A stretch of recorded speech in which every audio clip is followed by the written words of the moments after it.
नमस्कार और आदाब। मशहूर शायर बशीर बद्र ने कहा है कि अच्छा तुम्हारे शहर का दस्तूर हो गया, अच्छा तुम्हारे शहर का दस्तूर हो गया, जिसको गले लगा लिया वो दूर हो गया।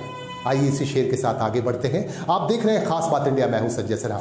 आप तमाम दर्शकों का इस न्यूज बुलेटिन में बहुत बहुत स्वागत। एक खास खबर से आपको जोड़ना चाहते हैं। जामताड़ा जिले का नाम आपने सुना है। जामताड़ा जिला साइबर क्राइम के लिए खास तौर से जाना जाता है। पूरे विश्व के लोग जामताड़ा जिले को इस वजह से जानते हैं कि यहाँ साइबर क्रिमिनल्स रहते हैं। और आपको बता दूं कि आज हैदराबाद पुलिस ने जामताड़ा जिले के बिंदा पाथर में दबिश दी और यहां से एक और कुख्यात साइबर क्रिमिनल शमशुल अंसारी को गिरफ्तार कर लिया। इसमें लोकल थाने का भी सपोर्ट रहा। लोकल थाने के सहयोग से गिरफ्तार किया गया कुख्यात साइबर अपराधी शमशुल अंसारी। आपको बता दूं कि बिंदा पाथर से उसे गिरफ्तार किया गया और ट्रांजिट रिमांड पर शमशुल अंसारी को ले जाया गया हैदराबाद। आपको बता दूं कि शमशुल अंसारी एक बैंक अधिकारी बनकर एक व्यक्ति से 45 लाख रुपए की लूट की थी और इसी के आरोप में उसकी गिरफ्तारी हुई है। और आखिरकार उसे हैदराबाद पुलिस ने गिरफ्तार किया और ट्रांजिट रिमांड पर उसे लेकर चली गई हैदराबाद। हमारे संवाददाता गौतम ठाकुर की यह खास रिपोर्ट।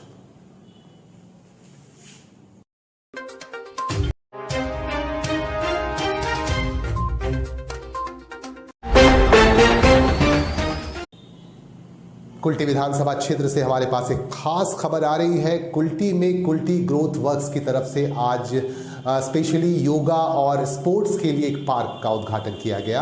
यहाँ कारखाने के ईडीएस के दास ने फीता काट कर इस पार्क का उद्घाटन किया और उन्होंने कहा कि इस इलाके में एक ऐसे पार्क की ज़रूरत थी जहाँ लोग योगा कर सकें, खुले आसमान के नीचे योगा कर सकें, स्पोर्ट्स का आनंद ले सके यहाँ के लोग। इसके लिए इस पार्क का उद्घाटन किया गया है और आज बाजाब्ता फीता काट कर उन्होंने इसका उद्घाटन किया। इस मौके पर महुआ गुप्ता ने सूर्य नमस्कार भी किया और आपको हम दिखाएंगे इन दृश्यों में कि किस तरह से यहाँ के लोग बेहद उत्साहित थे इस पार्क के उद्घाटन के बाद।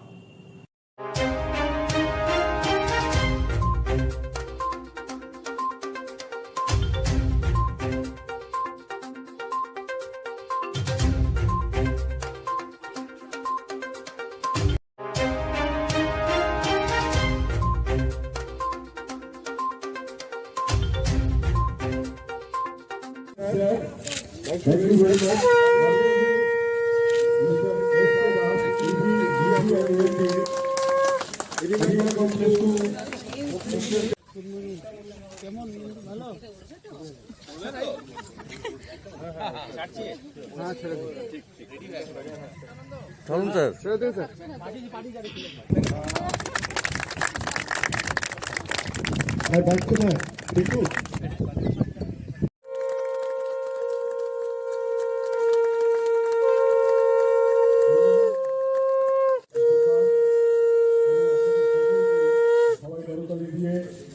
आज के অনুষ্ঠান के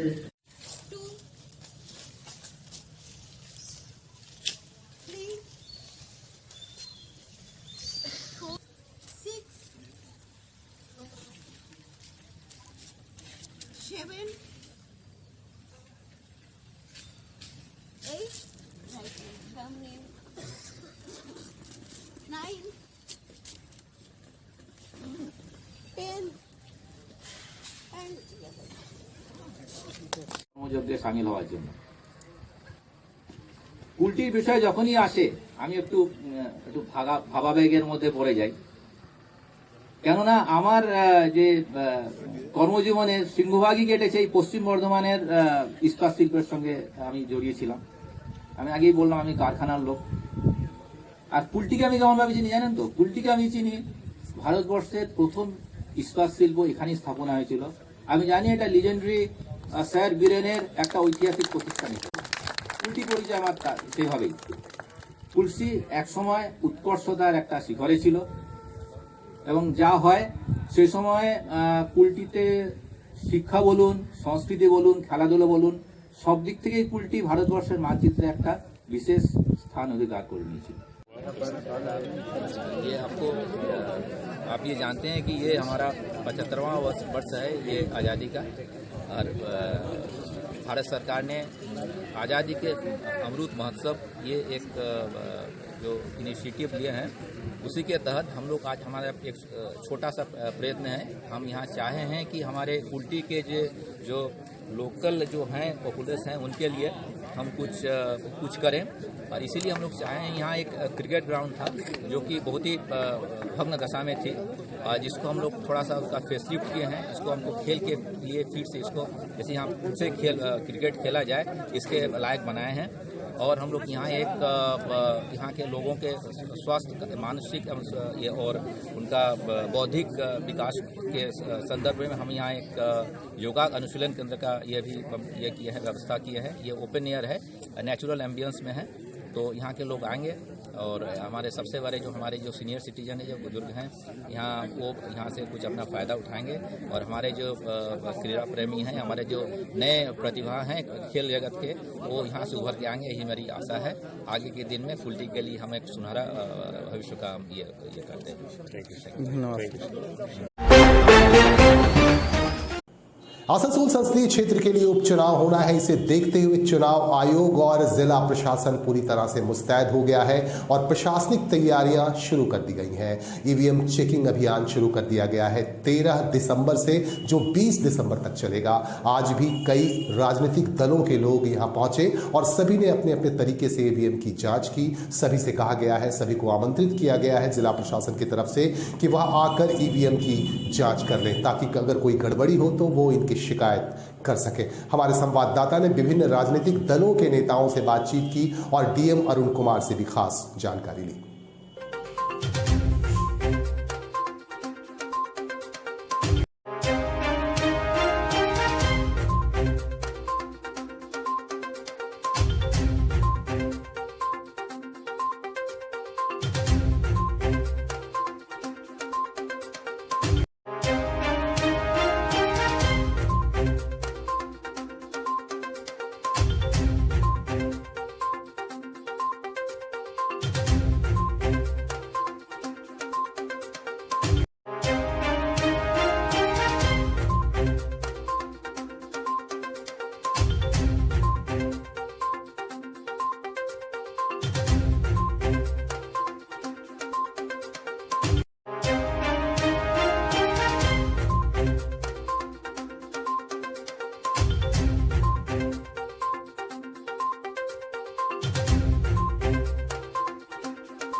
मैसेज आया या कुछ प्रस्तुति की कुछ चल रहा है?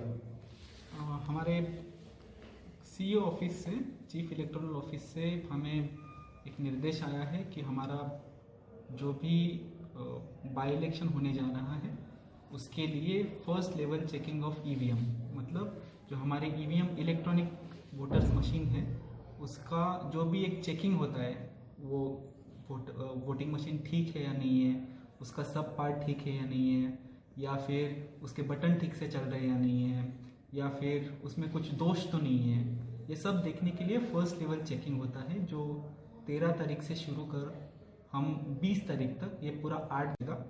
आज से इसका प्रस्तुति शुरू हुआ है। हमारे सब पॉलिटिकल पार्टीज़ को हमने बोल दिया गया है। उसके साथ हमारे जो ओसी ईवीएम हैं, ओसी इलेक्शन है, एडीएम ईवीएम हैं, ये सब लोग वहाँ पे आए हुए हैं, वहाँ पे ईवीएम को पूरा वो देख रहे हैं। इस फर्स्ट लेवल चेकिंग के लिए हमें 3 डिस्ट्रिक्ट से, बांकुड़ा, बीरभूम और पूर्व वर्धमान से तकरीबन 2600 बीयूसी और ईवीएम मिले हैं, बीयूसी और वीवीपैट मिले हैं। और ये 2600 ईवीएम को लेकर ये फर्स्ट लेवल चेकिंग पूरा 8 दिन चलेगा। इसमें पूरा हम ये मशीन का कारोबार जैसे ठीक है या नहीं है, तो ये पूरा देखेंगे।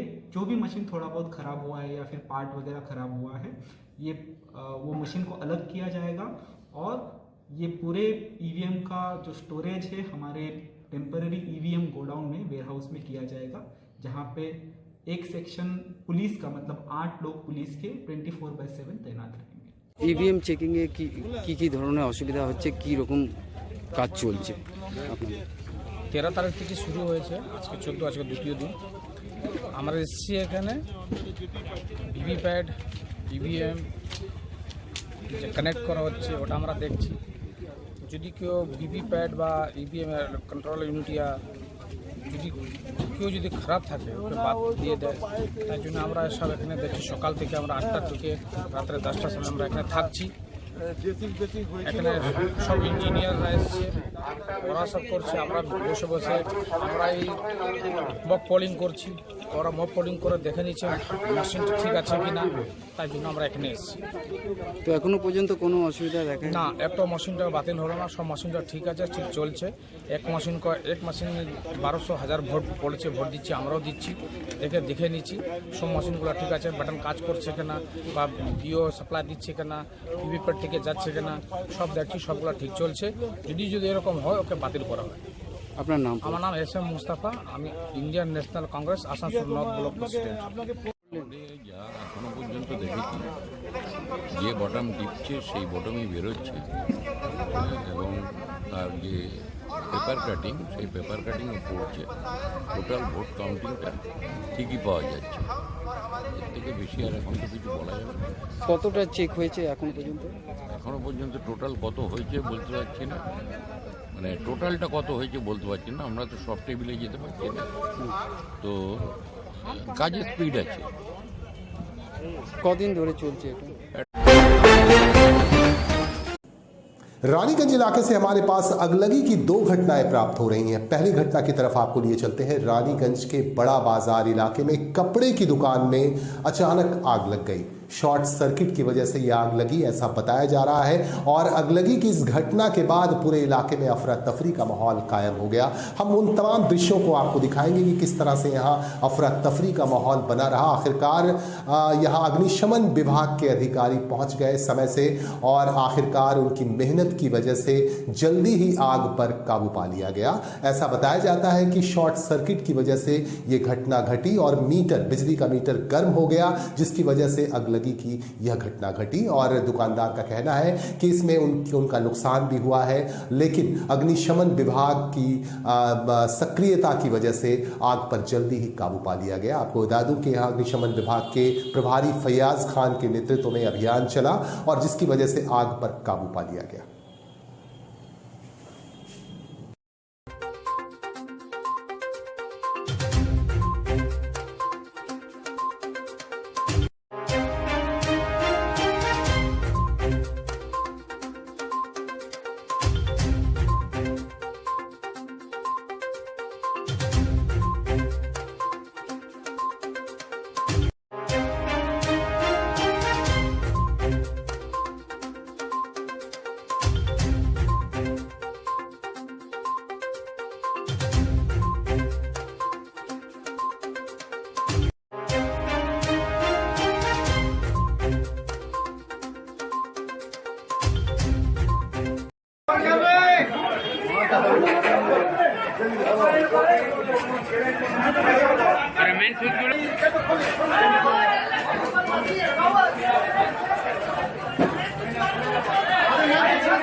এখানে এনাদের ইলেকট্রিক মিটারের মধ্যে আগুন লেগে গেছিল।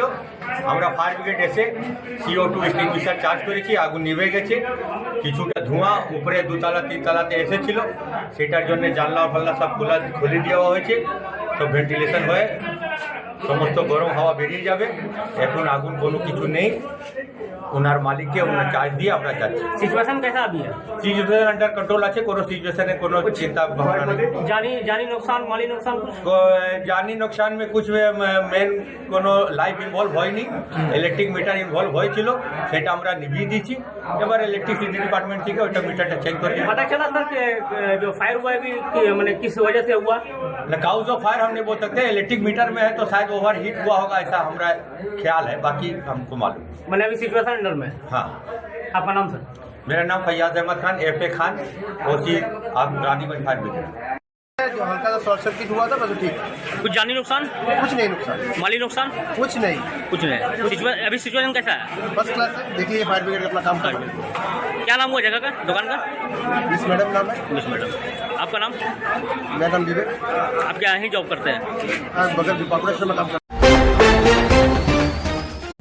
रानीगंज इलाके से अगलगी की दूसरी घटना हमारे पास प्राप्त हो चुकी है। हम आपको खास वीडियो दिखाएंगे, खास बातें बताएंगे। आपको बता दें कि रानीगंज में पहली घटना तो घटी बड़ा बाजार इलाके में कपड़े की दुकान में, और दूसरी घटना घटी रानीगंज के ही तिराट पंचायत इलाके में। यहाँ एक घर में अचानक आग लग गई और इस अगलगी में हालांकि कोई हताहत तो नहीं हुआ, लेकिन घर वाले का कहना है कि थोड़ा बहुत नुकसान हुआ और घर वाले की देखरेख में यहाँ आग पर काबू पाया गया। दमकल विभाग के अधिकारी यहाँ पहुंचे और आग पर काबू पा लिया गया। किसी के भी हताहत होने की या घायल होने की खबर हमें प्राप्त नहीं हो रही है, लेकिन इस घटना से पूरे इलाके के लोग काफ़ी अफरा तफरी के माहौल में आ गए और अफरा तफरी यहाँ भी मची रही।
जमीन को लेकर विवाद कोई नई बात नहीं है। अक्सर इस तरह की घटनाएं हमारे पास पहुंचती रहती हैं। आसनसोल के हटन रोड इलाके से भी इसी तरह की एक घटना हमारे पास आ रही है। हटन रोड इलाके में एक ही फैमिली के दो परिवार रहते हैं और दो भाई हैं रिश्ते में, नौशाद खान और एजाज खान। इन दोनों भाइयों में जमीन को लेकर विवाद पैदा हो गया है और बात मारपीट तक पहुंच गई है और ये बात पुलिस तक पहुंच गई है। आसनसोल साउथ थाने से भी शिकायत की गई है। आपको हम पूरा मामला दिखाते हैं। हमारे संवाददाता वसीम खान आपको बताएंगे कि किस तरह से यहाँ दो परिवार के बीच विवाद हुआ। दोनों पक्षों से हमारे संवाददाता ने बातचीत की। तो बोलते बाबू ये तुम खून धो लो, कोई बात नहीं हुआ, बैठ के बात कर लेंगे, ठीक है। हम बोले इतना बड़ा हादसा हो गया, ठीक है, इतना बड़ा हादसा, आप लोग बोले बैठ के बात कर लेंगे, तो ये लोग हमला क्यों किया? बैठ के बात करते पहले, ये लोग तो डायरेक्ट हमला किया। मेरे बाइक तो आग में मेरे से फेंका। तो फिर आपने इस विषय में थाना को जानकारी नहीं दी? मैंने थाना किया, कल थाना किया, तो थाना में आपका जो सामने टेबल में रिसेप्शन रहता है वो हम लोग का आपका पोजीशन देख के वो बोले आप लोग का पोजीशन बहुत खराब है, आप लोग पहले हॉस्पिटल जाइए, ठीक है, आप एड्रेस बताइए, हम वहाँ वैन भेज दे रहे। वैन जब आया है तो वैन है ना, हम लोग वहाँ से हॉस्पिटल चली गए। वो हम लोगों ने मालूम है। तो हमारे बेटा ने फोन किया कि बहन जब आया तो यहाँ के 2-4 बंदे ने कहा वो अपने से सर फाड़ के चला गया हॉस्पिटल, ये थाना। और मेरे वाइफ ने अपने हाथ में अपना मिर्ची पाउडर अपने यहाँ 2-4 आदमी, आप बोलिए नाम भी मैं बोल दूंगा, ठीक है। तो फिर जो है इस विषय में जो है आपने थाना में आपने हॉस्पिटल जाके जो है अपना ये ट्रीटमेंट करवाया? हॉस्पिटल में जाके ट्रीटमेंट मैंने करवाया। हॉस्पिटल ट्रीटमेंट में है ना, मैंने मना किया स्टिच मत लगाइए, बोले बहुत ज्यादा है, कम से कम 10 स्टिच लगेगा। तो वो आस्ते आस्ते करके आप बोले 10 स्टिच हम नहीं लाएंगे, तो जैसे भी करे वो 6 स्टिच लगाएगा हमारे पास, ठीक है। बहुत थोड़ा सा 1 इंच भी आपका ब्रेन में लग जाए ना, आप खत्म हो जाते हैं। अब इसको मामूली मत समझिए। उसके बाद थाना ने फिर क्या एक्शन लिया? हाँ, उसके बाद मैंने अपने वाइफ को है ना, ये आँख के डॉक्टर नहीं आया था, तो वो बोले आँख के डॉक्टर 11-12 बजे। फिर मैं थाना गया, थाना जाके उनको बोले आप FIR लिखिए, तो बोले FIR आप ड्राफ्टिंग करके दिए। अब ये बोल रहे हम ड्राफ्टिंग कहाँ से करवाएंगे, हम कौन वकील को पढ़ेंगे, कौन टाइपिंग को पढ़ेंगे। आप बोलिएगा हम पेन से लिख के दे देंगे, हम बाई हैंडराइटिंग, तो बाई पेन मैंने लिख के दिया, ठीक है। तो वो एक्सेप्ट नहीं कर रहा था, वो रिसीव करके हमको नहीं दे रहा था, वो हमको रिसीव करके नहीं दे रहा था। ऐसा लग रहा था कि हम लोग को कुछ नहीं हुआ। और जो तो हम बोले सर आप रिसीव किएगा कि हम यहाँ से दूसरा जगह चल जाए, बस यही बात बोल। तो वो जो एक स्टाम्प करके हमको दे दिया, वही का जाइए वहाँ आप ड्राफ्टिंग करके हमको लेकर आइएगा। थाना ने माना फिर आपका बाद में FIR ले लिया? हाँ, थाना वो FIR लिया, फिर मैंने ड्राफ्टिंग करके उनको दिया, ड्राफ्टिंग करके FIR लिखा। तो अभी क्या लग रहा है आपको कि थाना क्या इस विषय में एक्शन नहीं ले रहा है? थाना कोई एक्शन नहीं ले रहा है। जो पोजीशन हमारा कल था 6 स्टिच लगा, ठीक है, वो अगर 1 इंच भी आगे पीछे होता मैं मर जाता। वो हालत में तो उसे आके अरेस्ट करना चाहिए, ठीक है। उसे आके वो आपका यहाँ बात कोई भी बंदा अपना सर अपने फाड़ेगा, कितना स्टिच लगेगा? 6 स्टिच लग जाएगा। तो पुलिस ने कोई अभी कोई एक्शन नहीं लिया। अभी आज हम लोग को बुलाया तो बुला के बोला कि अगेंस्ट पार्टी आपके नाम पर 354 केस किया, तो मैं उसका बेटी के साथ गलत सलूक किया या उसको मारा कुछ भी, तो ये फॉल्ट आज के ही है। ये कल हम लोग कंप्लेंट देकर आए, अभी तक FIR कॉपी हम लोगों ने दिया। आज FIR कॉपी के लिए आज बुलाया, आज भी नहीं दिया, बोला आप कल आइए। ये सर मेरे हस्बैंड सुबह में उठे थे, फिर हमको उठाए, करीब 8:30 बज रहा था। हम बाहर गए तो देखे नीचे में लेबर आए हैं, तो मेरे जेठ जो थे नौशाद, उसने लेबर को धक्का दिया और वो चढ़ने नहीं दे रहे थे, तो ये चले गए लेबर को पकड़ने। हम गए वहाँ मेरा वहाँ एक रूम है, तो हम अपने रूम को खोलने गए। हम बोले हम इधर में खोल के पानी लेंगे, तो उतने में मेरी भाभी और उनकी बेटी लोग सिर्फ झगड़ा करने लगी। उसके बाद वो भी हमको ये की, उसके बाद मेरे आँख में मिर्चा फेंक दी, पाउडर किचन से मिर्चा पाउडर लेके आई है और वो मेरे आँख में फेंकी है। उसका पूरा मेरे पास प्रूफ है। अच्छा। हाँ। तो उसके बाद फिर उसके बाद हमको कुछ नजर नहीं आने लगा। उसके बाद मेरे हस्बैंड गिरने भैया को गिराए, उनके ऊपर ये गिरे। उसके बाद उनकी बेटा आके इनका सर में मारा, उनकी वाइफ भी आके जैसे इनको ऊपर थी, तो हम अंदाज से एक ईंटा उठा के जैसे उनको सोचे मारेंगे, मगर हमको कुछ नजर नहीं आ रहा था। बस उसके बाद हम लोग दोनों को ही नीचे उतर गए। तो ये कारण जो झमेला का कारण क्या है? ये बालू नहीं उठाने दे रहे थे। नहीं, बालू नहीं, मैंने क्या जमीन का क्या कुछ मामला है? क्या जमीन का मामला है कि पीछे में जो हम लोग घर में रहते हैं वो बहन ननद लोग का हिस्सा में है, तो एक घर हम लिए हुए हैं, एक घर वो भैया लिए हुए हैं। जब हम लोग बोले हैं कि आप जब ननद को दीजिएगा तो हम भी दे देंगे, तो वो ननद आई हुई थी, वो पहले ईंटा अपना वहाँ गिराई थी, तो उसने बोला कि हम बालू भी थोड़ा मंगा के रख दे रहे हैं, जब मेरा हिस्सा लगेगा तो हम बाउंड्री दिलवा लेंगे। तो वो भैया बोल रहे हैं कि कोई बहन और कोई भाई को नहीं देंगे, तुम लोग आगे में बना लिए, उधर जाओ, इधर कोई हिस्सा नहीं होता, ये पूरा हम लेंगे। और देख रहे तुम लोग को कौन देता है, बस इसी का विवाद का कारण नहीं है। हाँ, बस और कोई कारण नहीं है। आपका नाम? रेशमा बेगम। घटना क्या हुआ, आप थोड़ा डिटेल्स में बताइएगा। क्या घटना ये हुआ, उसने बालू गिराया। बालू मेरे जहाँ पे हम रह रहे जिस मकान में, उस मकान में रखना चाहता। हमने कहा कि आप अपने ऊपर रख लो, तो बोलता नहीं हम वहीं रखेंगे, और वाहन का हिस्सा वाहन में रखेंगे। कौन बोल रहा है ये बात? एजाज बोल रहा है। एजाज कौन है आपका? एजाज छोटा भाई। अच्छा। उसको हमने पाला पोस के बड़ा भी किया है, खैर कोई बात नहीं है। उसने नहीं माना, वो मेरे साथ बदतमीजी किया। उसकी औरत, मेरी और बच्चे को, मेरा बेटा को, मेरा बेटी को, मेरे वाइफ को भी बहुत मारी। अब मेरी वाइफ जो है टिफिन बनाने जा रही थी, बेटी जा रही थी टिफिन बनाने जा रही थी, उसके हाथ में कुछ मसाला था। जब उसको पटकी है, मैं फोटो हमारे पास, जब वो पटकी है तो उसका वो अपना बचाव में फेंकी है। तो माने ये विवाद जो पैदा हो रहा है घर में आपस में झमेला, ये जमीन का कारण है क्या? ये जमीन कागज, अभी जमीन बाप के नाम पे है, अभी पटिशन डीड नहीं बना। ये बोलता है ये पिलर मेरा है, ये दीवार मेरा है, ये सीढ़ी मेरा है, ऐसा नहीं होता है। जब पटिशन मेन रास्ता है, ये मेन मुद्दा ये है कि ये बोलता है आपका जो मेन कॉमन। एजाज अहमद ने आपके ऊपर आरोप लगाया कि आपने उनका मारपीट, जब इस दौरान में उनका सिर फट गया, आप लोगों ने मार के सिर फाड़। नहीं, उस सिर खुद फाड़ा है, आप पूरे मोहल्ले में पूछ लीजिए, वो जो सिर खुद फाड़ा है दीवार में छोड़ के। हम क्यों मारेंगे? वो तो हमको पता क्या मारे, मेरा लड़ाई करने को मन है, हम लड़ाई कर सकते हैं। इस विषय में आपने थाना को जनाया? हाँ, मैंने थाना को बोला, थाना जाकर मैं भी दे दिया, डायरी दिया कि मेरे साथ जुलूस को हम भी मेडिकल कराए। थाना क्या बोल रहा है इस विषय? थाना अपना बोला एक्शन लेगा, कलम को बोला ये कागज देगा आपका। इस विषय में तो उन्होंने भी थाना को आपके खिलाफ में जो FIR किया। देखिए वो तो जान के सिर फाड़ गया, वो तो हमको फंसा रहा है जगह। और उससे हम कोई बात करते बोलता कोर्ट में आओ, मस्जिद कमेटी ने बोला कोर्ट में आओ, कहीं हम बैठेंगे नहीं। आज पूरा मोहल्ला से पूछ लीजिए, हमसे नहीं, एक बच्चा से पूछ लीजिए, सब बोला कि मेरे साथ कचरा ही करना होगा। मेरे बेटी को, मेरा बेटा को, हमको सबको मारा। इसका दिमाग में ये है कि इसको इतना डिस्टर्ब कर दो कि सुसाइड कर ले या अपना घर को हमको दे के चले जाए औने पौने में। आपका परिचय? मेरा नाम मोहताज। कहाँ रहते हैं आप? हम रहते हैं हाटनी रोड में, मेरा भाई अपना एक ही घर में। आसनसोल में। सोशल मीडिया फेसबुक पर एक पोस्ट को छोड़े जाने को लेकर विवाद पैदा हो गया है।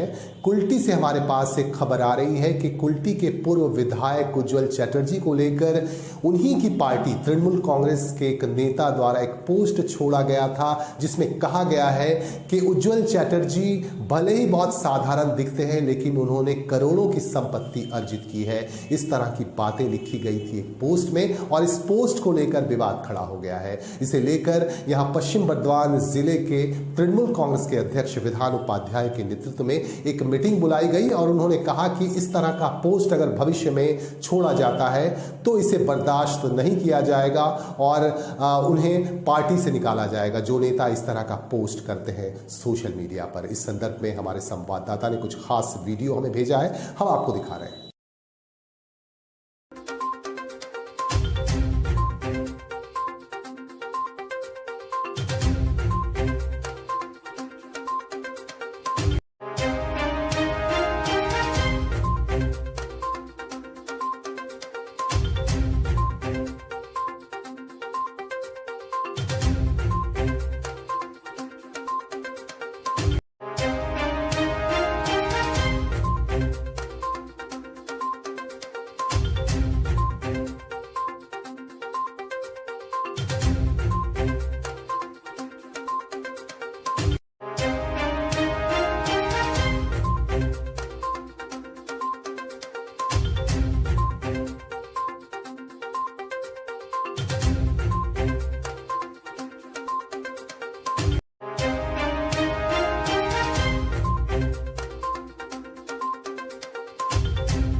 আজকে মিটিংটা ছিল গতকাল আমাদের দুর্গাপুরে মহানগরিক পদত্যাগ করেছেন।